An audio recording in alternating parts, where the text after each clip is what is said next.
नमस्कार, मी प्रगती स्क्वेअरमध्ये सर्वांचं मनापासून स्वागत करते।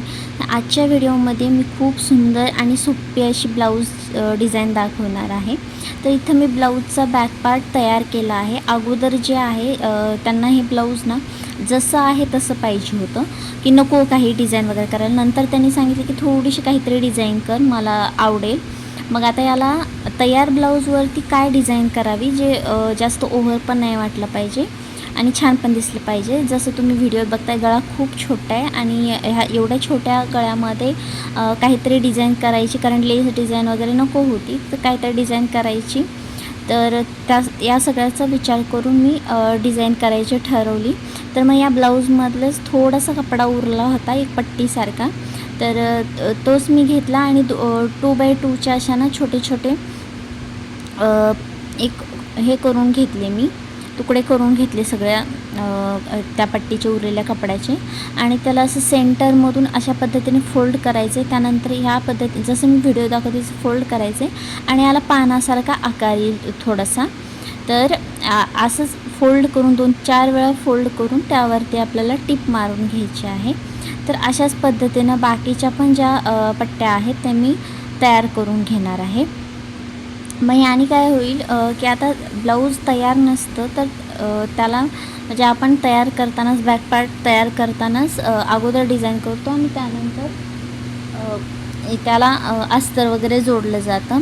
त्यात गळा पण खूप छोटा आहे आणि एवढ्या छोट्या गळ्यामध्ये काही डिझाईन केली, पॅचवर्क वगैरे केला तर ते दिसणार पण नाही।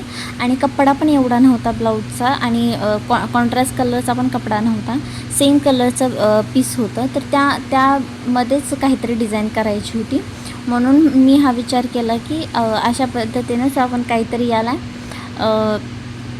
डिझाईन देऊया, जी ऑड पण वाटणार नाही जास्त आणि दिसायलाही क्यूट छान अशी दिसेल। तर म्हणून मी हे अशा पद्धतीने लिप वगैरे तयार करते। याला दुसरं काहीतरी नाव असेल, पण आता मी लिपच म्हणते। तर अशा पद्धतीने हे सगळे जे तुकडे होते मी ते अशा पद्धतीने तयार केले पानाच्या आकाराचे। आणि जेवढं पण मी अगोदर याला काय केलं, मी अगोदर थोडंसं अंदाजे मार्क करून घेतलं होतं गळ्याला, की किती पीस मला लागतील याचे तयार करायला, आणि त्या पद्धतीनं त्या अंदाजावरच मी सगळे पीस तयार केले होते।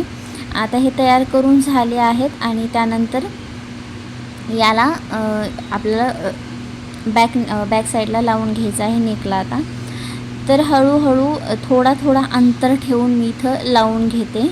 तुम्ही याला जास्त अंतरावर ठेवून लावू शकता किंवा थोडं असं गॅप घेऊन पण लावू शकता। तर आता त्यामध्ये तुम्ही भरपूर अशी व्हॅरिएशन केले ना तरी खूप छान वाटेल आणि एकाच डिझाईनमधून खूप साऱ्या डिझाईन तयार होतील। मला म्हणजे सिम्पलच ठेवायचं होतं, म्हणून मी साधं आपलं एक सरळ याला थोड्या अंतरावर लावून घेते पूर्ण, आणि त्याने एक वेळा लावून झाल्यानंतर एक डबल टिप देऊन घेते आणि खूप कमी वेळामध्ये खूप सुंदर अशी डिझाईन तयार झाली।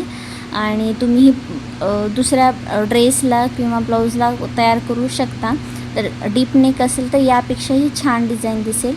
तर व्हिडिओ आवडला तर व्हिडिओला लाईक करा आणि मला कमेंट करून नक्की सांगा। असेच छान व्हिडिओ बघण्यासाठी चॅनलला सबस्क्राईब पण करू शकता तुम्ही। माझ्या चॅनलवर खूप सारे व्हिडिओ अपलोड असतात ब्लाऊजचे, डिझाईनचे, क्राफ्टचे। तर भेटूया नेक्स्ट व्हिडिओमध्ये। थँक्यू।